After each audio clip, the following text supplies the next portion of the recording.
Bonjour, c'est Ursule encore. On est le 28 décembre 2024. Alors, je viens sonner la trompette aujourd'hui encore. Et je viens, n'est-ce pas, nous encourager, n'est-ce pas, à garder les yeux éveillés et à être toujours, n'est-ce pas, prêts quand notre Seigneur se présentera à nous. Amen. Alléluia. Alors, je viens parler d'échec qui n'est en fait que un nouveau départ. Amen. Beaucoup de personnes devant l'échec dans une situation donnée sont déprimées, sont découragées et souvent même ils abandonnent et ils se retrouvent dans une situation, dans un état piteux et le Seigneur vient nous encourager, n'est-ce pas? Dans ces temps de fin d'année où nous nous trouvons, parce que l'échec fait partie de la vie de l'humain. Il y a des périodes d'échec et des périodes de réussite. Et l'échec n'est en fait qu'un arrêt, n'est-ce pas, devant une situation donnée. Et cet arrêt peut venir des circonstances, n'est-ce pas, que nous ne contrôlons pas. Parce que si nous pouvons contrôler ces circonstances, il n'y aurait pas échec. Il y a échec quand on est arrêté dans une situation donnée alors que tout semblait aller normalement. Alors dans 2 Corinthiens 1, nous allons regarder un peu ce qui est arrivé à l'apôtre Paul et ses compagnons et comment tout cela a tourné à la gloire de Dieu. 2 Corinthiens 1, le verset 8. Nous ne voulons pas, en effet, vous laisser ignorer, frères, au sujet de la tribulation qui nous est survenue en Asie, que nous avons été excessivement accablés au-delà de nos forces, de telle sorte que nous désespérions même de conserver la vie. Et nous regardions comme certains notre arrêt de mort, afin de ne pas placer notre confiance en nous-mêmes, mais de la placer en Dieu qui ressuscite les morts. C'est lui qui nous a délivrés et qui nous délivrera d'une telle mort, lui de qui nous espérons qu'il nous délivrera encore. Alors, voici Paul qui se retrouve dans une situation vraiment terrible, jusqu'à ce qu'ils pensent qu'ils vont mourir.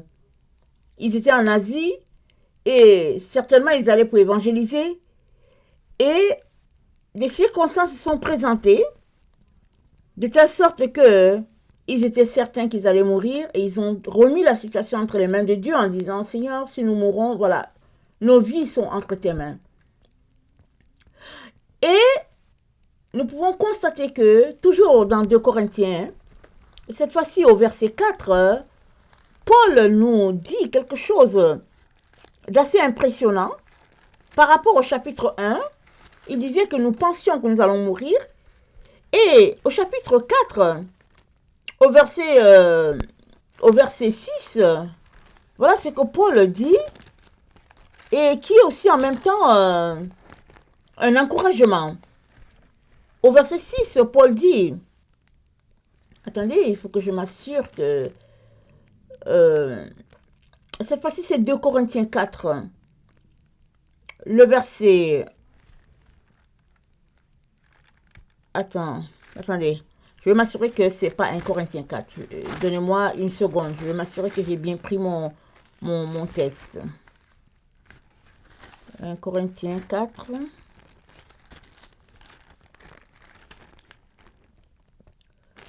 Un Corinthiens 4.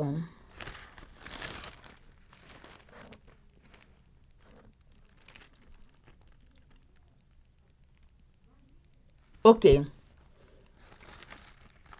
Nous sommes dans 1 Corinthiens, dans 2 Corinthiens 4, je pense que je me suis trompée, je pense que ça doit être un texte de Timothée. Excusez-moi, je ne sais pas pourquoi j'ai noté cela. Donc, effectivement, c'est 2 Timothée. Dans 2 Timothée 4, le verset 6, Paul dit, « Car pour moi, je sers déjà de libation, Et le moment de mon départ approche. J'ai combattu le bon combat, j'ai achevé la course, j'ai gardé la foi. Désormais, la couronne de justice m'est réservée.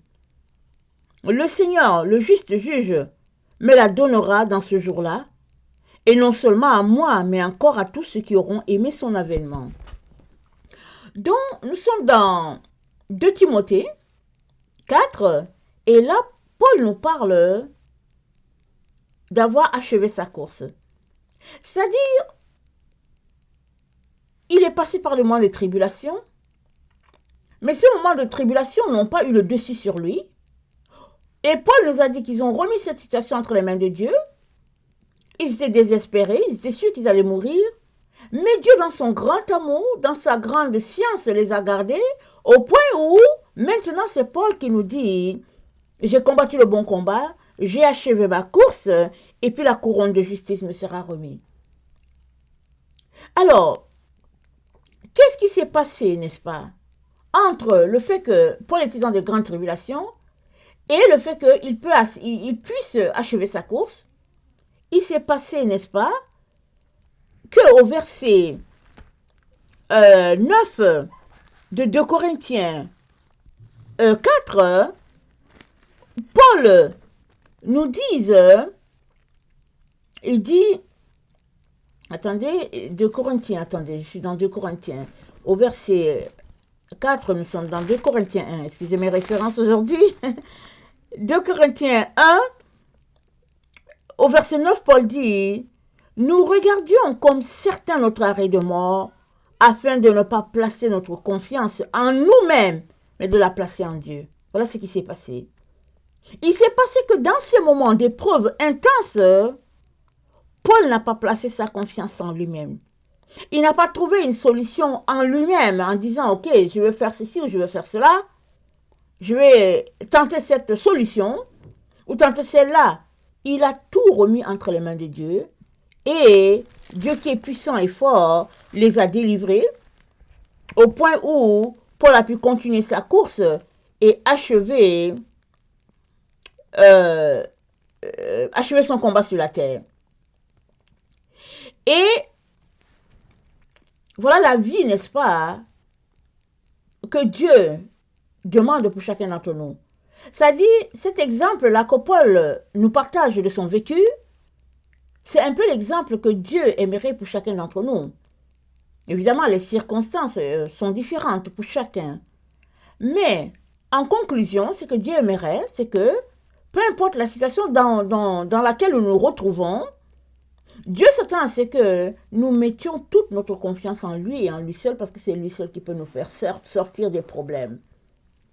Alors, et Paul, n'est-ce pas, nous sommes toujours dans 2 Corinthiens 1. Paul nous dit, il dit, attendez, je regarde ma référence. 2 Corinthiens 1.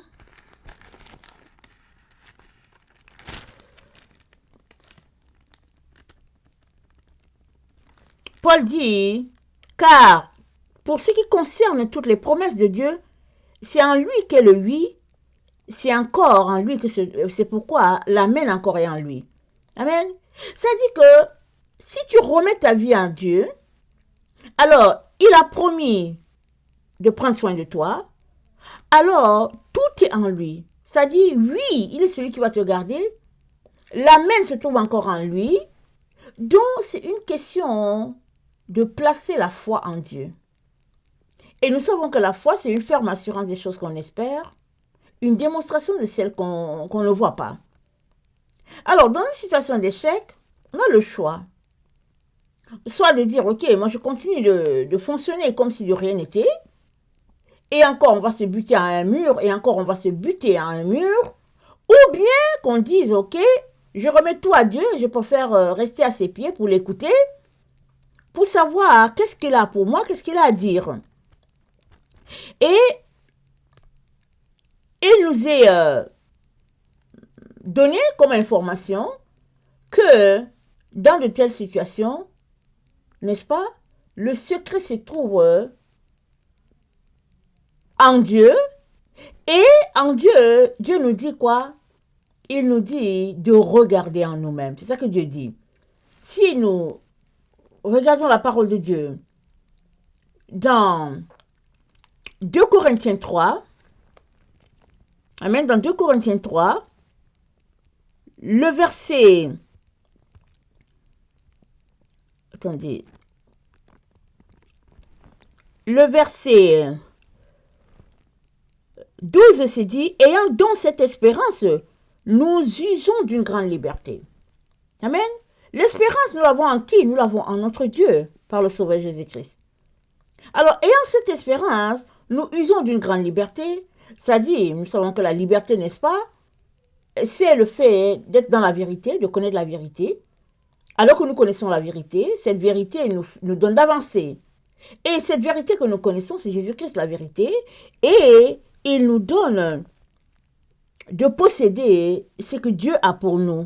Peu importe la difficulté qui se dresse devant nous. Amen. Puisque nous venons de voir qu'en Dieu se trouve le oui, en Dieu encore se trouve l'amen. La chose à éviter, c'est de laisser tomber. De tout laisser tomber en disant, cette épreuve est venue sur mon chemin, je ne sais pas comment je vais faire, je laisse tomber parce que dans le fond, ce n'était pas de Dieu, et puis etc., etc.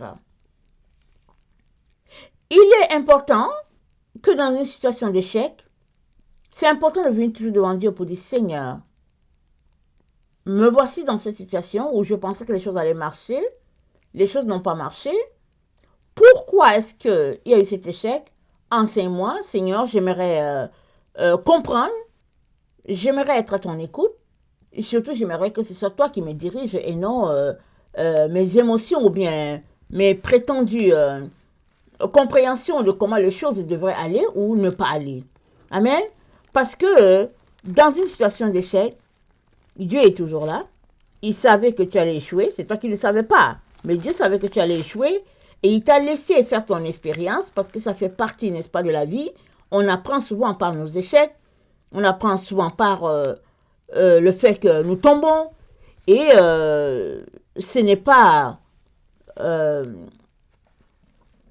une fatalité, n'est-ce pas? Ce n'est pas une fatalité. Alors, c'est dit que au verset 12, nous sommes dans 2 Corinthiens 1, c'est dit, car ce qui fait notre gloire, c'est ce témoignage de notre conscience que nous nous sommes conduits dans le monde et surtout à votre égard avec sainteté et pureté devant Dieu. Donc ta conscience, n'est-ce pas, c'est le témoignage, le premier témoin de tes actions. Ta conscience. Alors, dans chaque action que tu poses, ta conscience est là pour témoigner de ce que tu fais, si tu le fais dans la vérité, dans la peur, dans le contrôle d'une personne ou pas, ta conscience témoigne à ton esprit que tout est pur, tout est saint, ou tout simplement tout est échec et puis ténèbres. Ça, c'est le premier élément qui est ton témoin.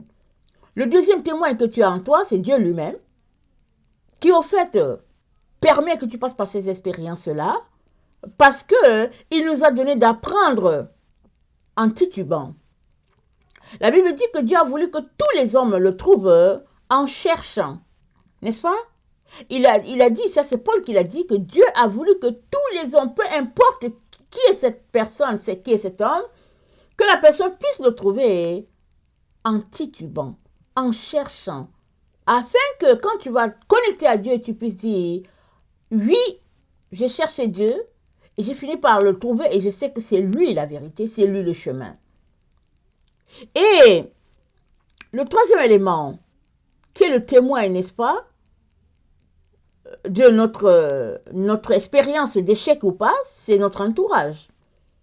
Dans une situation d'échec, il y a toi-même qui en est conscient, il y a Dieu et il y a ton entourage. Dieu a fait ça comme ça. Tu n'évolues pas en dehors de la société. Tu évolues et puis les autres voient, les autres peuvent témoigner de ce qui se passe, n'est-ce pas? Alors, dans une situation d'échec, n'est en fait qu'un message pour que tu puisses t'arrêter, analyser la situation et puis réorienter, n'est-ce pas, tes intentions ou bien ta trajectoire. La chose qu'il ne faut pas faire, c'est de se déprimer, de prononcer des paroles négatives, de se laisser aller dans la boisson, l'alcool et puis, disons, dans toutes sortes de situations malencontreuses et puis pour dire, au fait, j'ai échoué, j'ai commencé un projet ici, ça n'a pas marché, et puis bon, voilà, mes études, ce n'est que de l'échec, et puis, on ne fait que descendre dans notre estime, dans notre estime de soi, dans notre esprit, et puis partout où nous nous trouvons, c'est la fatalité parce qu'on a échoué. L'échec, au fait, n'est qu'un nouveau départ. Parce que, ok, tu étais quinqué, tu t'es chargé positivement en te disant que les choses allaient marcher, les choses n'ont pas marché. Tu as peut-être pensé que c'était Dieu, et puis finalement tu te rends compte que ce n'est pas Dieu. Ou bien tu avais l'assurance que c'était Dieu, et puis Dieu t'a laissé faire parce qu'il se disait peut-être qu'à partir de là, il aura ton attention. Parce que souvent, Dieu nous permet, n'est-ce pas? Nous avons sa volonté permissive. Mais dans le fond, ce n'est pas ça qu'il veut pour nous. Mais tu insistes tellement que Dieu te laisse. Parce qu'il sait qu'après cela, il aura ton attention. Parce que tout ce qu'il veut, n'est-ce pas, c'est ta réussite, ta bénédiction. Il veut pour toi la lumière, n'est-ce pas? Parce que tu as été créé un être lumière. Il aimerait que ta lumière puisse briller et puis éclairer tous les hommes. C'est ça que Dieu attend, n'est-ce pas, de chacun de ses enfants. Alors, dans une situation d'échec, comme je disais, c'est le temps d'analyser la situation afin de revenir ou bien de rebondir. Et alors que nous nous mettons à analyser la situation, nous allons nous rendre compte que la réponse vient de l'intérieur de nous. Elle ne vient pas de l'extérieur. Amen. Souvent, dans une situation d'échec, on essaie de cogner aux portes, on essaie de cogner aux portes vers l'extérieur. Pourquoi cela? Pourquoi nous retrouvons-nous dans une situation où, au lieu de nous concentrer à l'intérieur de nous, on se concentre à l'extérieur? Qu'est-ce qui se passe? Il se passe tout simplement que on a perdu peut-être la vision. Il se passe peut-être qu'on est découragé et puis on ne fait plus confiance en Dieu. Il se passe peut-être qu'on est perdu à cause de l'émotion du moment. On est perdu et puis on essaie de trouver la solution ailleurs. Mais Dieu, au fait, n'a jamais changé par rapport à où trouver la solution dans une situation donnée. Parce que la solution, elle est en toi. Amen. La réponse, elle est en toi. Elle est en toi que oui, Dieu peut te révéler la solution à tel problème. Mais elle est en toi en ce que Dieu puisse te dire, au fait, c'est moi qui ai mis un blocus là parce que je veux tout simplement que tu me cherches. Voilà la solution. Et il n'y a pas quelqu'un sur cette terre qui ne traverse pas un moment de confusion. Il n'y en a pas. Amen, il n'y en a pas.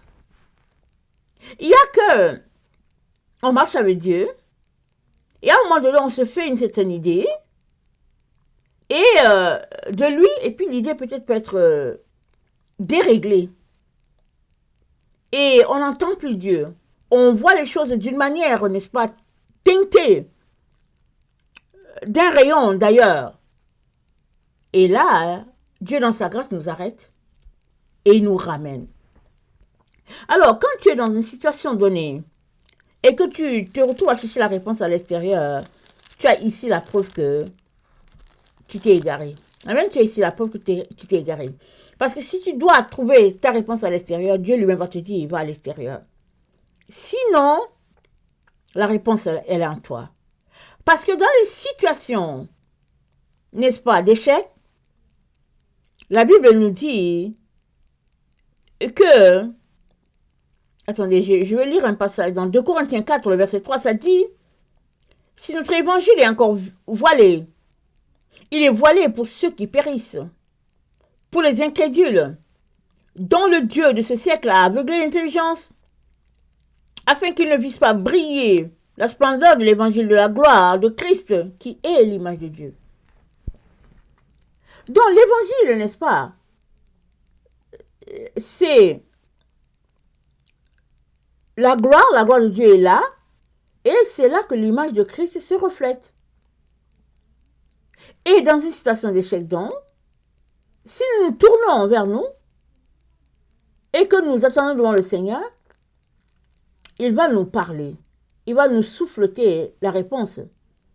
Et si maintenant on n'arrive pas à entendre, on est tellement perturbé, il se pourrait alors que nos pensées soient tournées carrément en direction contraire à Dieu, et dans son grand amour, il s'organise pour nous ramener, toujours et toujours, afin que nous puissions connecter parfaitement à ce qu'il a pour nous. Et dans 2 Corinthiens 15, c'est dit, car tout cela arrive à cause de vous, afin que la grâce, en se multipliant, fasse abonder à la gloire de Dieu les actions de grâce d'un plus grand nombre. C'est pourquoi nous ne perdons pas courage. Et lors même que notre homme extérieur se détruit, notre homme intérieur se renouvelle de jour en jour. Donc voilà où le Seigneur vient en venir. De jour en jour, notre être intérieur se renouvelle. C'est là, n'est-ce pas, le mot d'encouragement du Seigneur pour nous tous ses enfants. Se retrouver dans une situation de renouveler notre intelligence pour qu'à la fin, la gloire soit à notre Dieu et à notre Dieu seul. Alors, dans une situation d'échec, si nous nous sentons faibles, c'est encore merveilleux. Ça veut dire que Dieu est fort. Amen. Dans une situation d'échec, Dieu est fort. Dans 2 Corinthiens, excusez-moi, 13, le verset 9, ça dit, nous nous réjouissons lorsque nous sommes faibles. Amen. Je ne sais pas si c'est une situation que nous observons souvent, mais très souvent quand on est faible, on ne se réjouit pas. Amen. On ne se réjouit pas, soit on est fâché, soit on en veut à Dieu, soit on a des projets et puis on veut que Dieu puisse les faire avancer et puis les choses bloquent et on est dans un état vraiment terrible de frustration, voilà. Et l'apôtre Paul dit, nous nous réjouissons lorsque nous sommes faibles. Ça dit, c'est la conduite à observer. Se réjouir dans des situations difficiles. Se réjouir dans des situations d'échec, de difficultés. Parce que le secours vient de l'Éternel et dans la réjouissance, on peut entendre Dieu par rapport à quelqu'un qui est dans un état de colère. Et dans 2 Corinthiens 4, le verset 16, c'est dit, c'est pourquoi nous ne perdons pas courage. Et même si notre homme extérieur se détruit, parce que nous savons que, n'est-ce pas, il y a le poids de l'âge, il y a le poids des difficultés, il y a le poids des épreuves, peu importe le type d'épreuve, c'est l'extérieur qui prend un coup, n'est-ce pas? Mais l'intérieur, dit l'apôtre Paul, se renouvelle. Et au verset 17, Paul dit, nos légères afflictions du moment présent, il dit, car nos légères afflictions du moment présent produisent pour nous, au-delà de toute mesure, un poids éternel de gloire, dont les afflictions, les échecs, les barrières, ça produit, n'est-ce pas, un poids éternel de gloire. Alors, tout dépend donc de comment on voit les épreuves par lesquelles nous passons. Et le Seigneur aimerait aujourd'hui que notre comportement, n'est-ce pas, puisse changer par rapport aux épreuves que nous traversons. Parce que ce n'est pas si négatif. c'est pas si mauvais. Et si tu ne passais pas par ce mois d'épreuve, comment trouverais-tu la solution? La solution vient quand, confronté à une situation, on cherche jusqu'à on finit par trouver que, ah tiens, voici la solution ici. Mais si tu ne t'es pas confronté à cette situation, tu n'aurais pas eu besoin qu'une solution se présente. Amen. Donc, la souffrance n'est jamais vaine. Toute souffrance n'est jamais vaine. Toute souffrance enseigne toujours quelque chose parce que ça fait partie de la vie de l'humain. Et dans Galates 3, Amen, Paul dit, dans Galates 3, le verset 4, il dit, avez-vous souffert en vain, avez-vous tant souffert en vain, si toutefois c'est en vain? Il dit, celui qui vous accorde l'esprit et qui opère des miracles parmi vous, le fait-il donc pour les œuvres de la loi ou pour la prédication de la foi? Comme Abraham crut à Dieu et cela lui fut imputé à justice, reconnaissez donc que ce sont ceux qui ont la foi qui sont fils d'Abraham. Donc, Paul est en train de mentionner que on ne souffre jamais en vain. Devant toute situation, c'est la foi que nous avons besoin pour pouvoir triompher. Alors, si nous avons besoin de foi dans une situation où les choses semblent agréables, à combien de plus fortes raisons avons-nous besoin de foi quand les choses semblent difficiles? Et c'est à ça que Dieu nous appelle aujourd'hui, en ce jour de 28 décembre, pour que nous puissions garder les yeux fixés sur notre Dieu, peu importe le poids de notre difficulté, peu importe le poids de notre souffrance. Nous sommes appelés, n'est-ce pas, à garder les yeux sur notre Dieu, marchant par la foi, afin que tout ce que Dieu a prévu sur nos vies puisse s'accomplir, puisse se réaliser. Et il n'y a rien qui soit au-delà, n'est-ce pas, de la capacité du Père. Tout réside dans notre besoin et notre envie, n'est-ce pas, de continuer de marcher avec Dieu ou bien de marcher selon ce que nous voulons. Alors, je viens, n'est-ce pas, nous encourager tout simplement à changer notre vision par rapport aux différents échecs que nous pouvons traverser.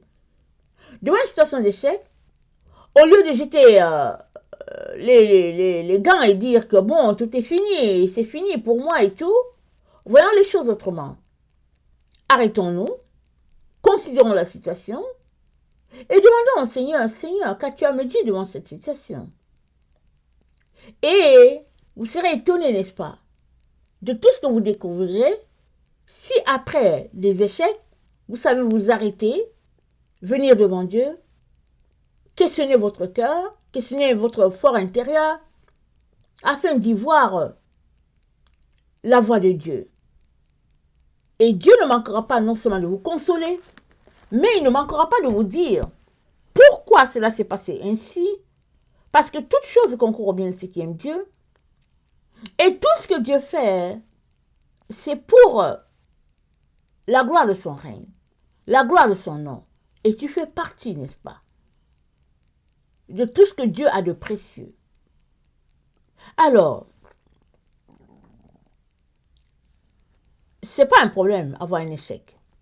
Amen. C'est pas un problème avoir 2 échecs. C'est pas un problème avoir 3. Mais c'est un problème si, après les échecs, tu puisses tout simplement maudire le jour où l'échec a survenu dans ta vie. Parce que l'échec, ce n'est qu'un recommencement, ce n'est qu'un nouveau départ. Et tu n'as pas besoin de te comparer à quelqu'un pour dire, ok, maintenant que je retourne en arrière, je suis très loin. Non, tu n'as pas besoin de te comparer à quelqu'un. Tu as tout simplement besoin de savoir qu'est-ce que Dieu pense de la situation et de t'accrocher à lui parce qu'il t'aidera à sortir de cet état et tu seras une source de bénédiction pour plusieurs. Amen. Que le Seigneur bénisse sa parole et que sa grâce abonde en chacun d'entre nous. Au nom puissant de Jésus. Amen. Alléluia.